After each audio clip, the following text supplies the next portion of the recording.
Russia declares the Northern Sea route internal waters. Transit requires permission. Russian icebreaker escort mandatory. Fee, $500,000 per passage. Climate change melts Arctic ice. New shipping route emerges. Distance from Asia to Europe drops 40%, but Russia controls the entire path. Naval Frontline brings you breaking developments from where fleets meet first.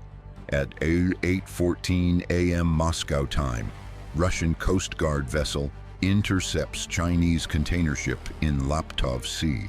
The cargo vessel transits without authorization. Russian officials board. They demand documentation, payment receipt, escort arrangement. The Chinese captain produces approved transit permit. Russia issued it 3 weeks prior. Fee paid in full. The Coast Guard clears the vessel to continue. Precedent established. Russia controls access. China accepts terms. At 11:37, satellite imagery confirms the strategic shift. 9 cargo vessels transit Northern Sea route simultaneously, all flying Chinese flags, all escorted by Russian icebreakers, all paying transit fees. Moscow collects $4.5 million in one day. The Arctic becomes profitable. This changes everything. Naval Frontline monitors the geopolitical transformation at the top of the world. Climate data shows Arctic ice declining 3.5% per decade. September sea ice reached record lows. Northwest Passage opens for longer periods. Northern Sea route becomes ice-free 4 months per year. What was impossible becomes routine. What was valueless becomes priceless. 2 routes, 1 melting. Who controls the Arctic shipping lanes?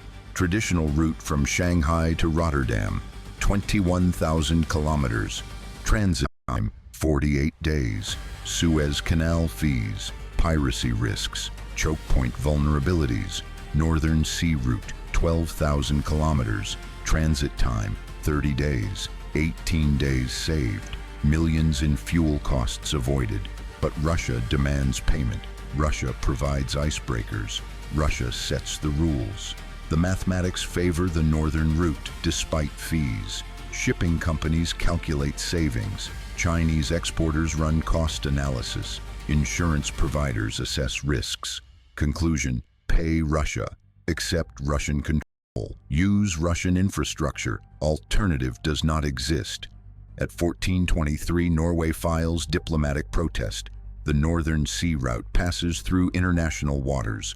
Russia cannot claim exclusive control. Freedom of navigation applies. United Nations Convention on Law of Sea guarantees passage rights. Moscow rejects the argument. Arctic is different. Ice makes it different. Safety requires regulation. Russia provides icebreakers. Russia ensures safe transit. Russia deserves compensation. The legal debate continues while ships keep paying. Who holds advantage here? A. Russia with icebreaker fleet and geographic position. B. International community with legal frameworks. C. Economics overrides both law and politics. United States operates 2 functional icebreakers. Polar Star Commission 1976, Healy Commission 2000. Both require extensive maintenance. Both spend months in repair. America cannot contest Russian Arctic presence, cannot provide alternative icebreaking, cannot offer competing route. Russia operates 41 icebreakers. Nuclear-powered vessels break ice 3 meters thick. Diesel icebreakers handle lighter conditions. Fleet size enables continuous operations. No gap in coverage. No competition possible. This is monopoly. Naval Frontline examines the infrastructure advantage Russia built over decades. Arktika-class nuclear icebreakers displace 33,000 tons. Power output 75 megawatts. They crush ice 4 meters thick. Nothing else compares. Construction takes 8 years. Cost exceeds $1 billion. China ordered 5 icebreakers. Delivery timeline extends to 2030. South Korea builds 2. Finland constructs 1. But Russia has them now, operational today, earning revenue currently. At 1658, Russian government announces expanded Northern Sea Route services, year-round navigation assistance, enhanced weather forecasting, emergency response capabilities, search and rescue infrastructure, navigation beacons, port facilities. The investment totals $50 billion. Return on investment comes from transit fees. Projections show 2,000 transits annually by 2030. $1 billion in revenue. Strategic control is the real prize. But what happened during the planning phase reveals long-term strategy. Russia began Arctic infrastructure development in 2014. Military bases opened, airfields constructed, radar stations activated, SAM batteries deployed.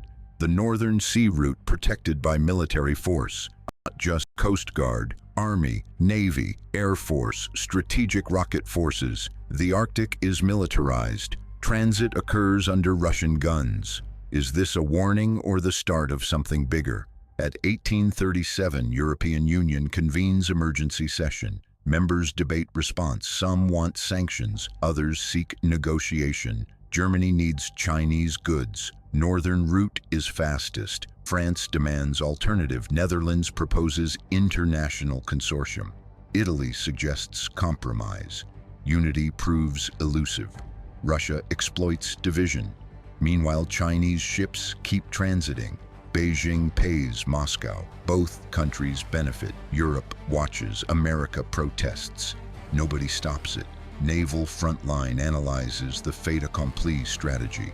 Russia created facts on the ground, or in this case, facts in the ice. Infrastructure exists. Fees are reasonable. Service is reliable. Alternative is worse. Companies make rational choice. Use Northern Sea Route. Accept Russian terms. Governments cannot override corporate decisions. At 2044, U.S. Navy submarine USS Connecticut conducts Arctic patrol. Virginia-class fast attack boat, ice certified. The submarine surfaces through 2 meters of ice. American flag planted at North Pole. Symbolic gesture. Strategic irrelevance. Submarine cannot escort cargo ships, cannot break ice for commercial traffic, cannot provide what Russia provides. The patrol demonstrates capability. It changes nothing practically. Russian Defense Ministry tracks the submarine. Satellites observe surfacing. Maritime patrol aircraft photographed the boat. Intelligence gathered, threat assessed. No concern expressed. One submarine does not challenge icebreaker fleet. At 2319, Japan requests Northern Sea Route access. Tokyo wants to reduce dependence on Malacca Strait. 40% of Japanese trade passes there. Vulnerability is obvious. Northern route offers alternative. Russia welcomes application. Fee structure applies. Icebreaker escort available. Transit can begin immediately. Japan debates internally. Pay Russia or maintain Malacca dependence. Neither option is attractive. Both involve strategic compromise. What does the next move look like at sea? Canada announces Arctic patrol expansion. HMCS Harry DeWolf, Arctic offshore patrol vessel, increases operations. 2 more ships under construction. Delivery by 2028. Too little, too late. Russia already dominates. China builds 3rd icebreaker. Launch scheduled 2026. Displacement 25,000 tons. Capability approaches Russian standards. Beijing invests in independent Arctic access. Long-term planning. Eventually, China reduces dependence on Russian icebreakers. Eventually, China operates autonomously. Eventually becomes 2035. Russia owns the next decade. Naval Frontline tracks the economic transformation. Northern Sea Route revenue in 2024, $200 million. Projection for 2030, $1 billion annually. Projection for 2040, $5 billion. Climate change accelerates timeline. Ice melts faster than predicted. Navigation season extends. More ships transit. More fees collected. Russia monetizes global warming. At 0247, Maersk container ship applies for Northern Sea Route permit. The Danish shipping giant recognizes reality. Northern route saves time. Time is money. Pay Russia 500,000. Save 2 million in fuel and fees. Simple calculation. Business decision. Politics is secondary. The application gets approved within hours. Russian icebreaker assigns escort duty. Transit begins in 72 hours.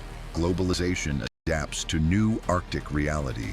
At 0533, environmental groups protest Northern Sea Route expansion. Arctic ecosystem is fragile. Shipping increases pollution. Oil spills would be catastrophic. Indigenous communities face disruption. Climate change accelerates. The concerns are valid. They change nothing. Economic pressure overrides environmental protection. Ships will transit. Fees will be paid. Russia will profit. At 0816, NATO holds emergency meeting. Alliance discusses Arctic strategy. Consensus proves difficult. Norway wants confrontation. Denmark seeks negotiation. United States demands action.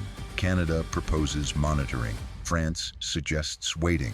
Germany wants trade. No unified response emerges. Russia exploits disagreement. Northern Sea Route operates normally. At 11:02, insurance industry updates Arctic coverage. Lloyd's of London publishes new rates. Northern Sea Route transit, premium increase 30%. Traditional Suez premium stable. The insurance calculation factors Russian control, political risk, regulatory uncertainty, potential seizure, all considered. Premium still cheaper than alternatives. Companies accept the cost. Naval Frontline examines the strategic checkmate. Russia controls geography. Russia built infrastructure. Russia has icebreakers. Russia sets terms. International community objects. Objections are noted. Nothing changes. This is 21st century imperialism.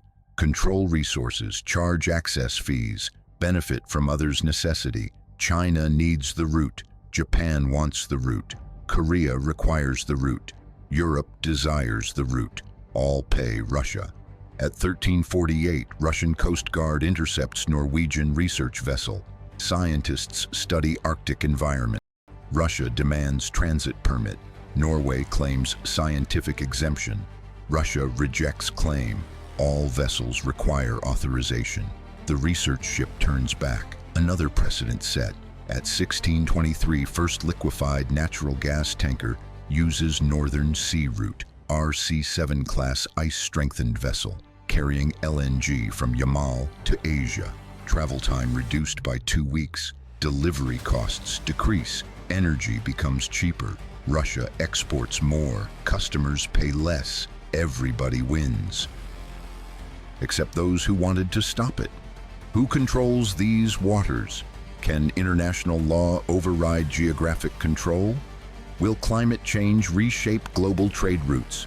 Subscribe to Naval Frontline, where fleets meet first. The Arctic is melting. Russia is winning. Northern Sea Route becomes new Suez Canal, but Moscow owns it completely. 41 icebreakers against 2. $500,000 per transit. $1 billion annually by 2030. We bring you coverage from where climate change meets geostrategy and geography becomes destiny.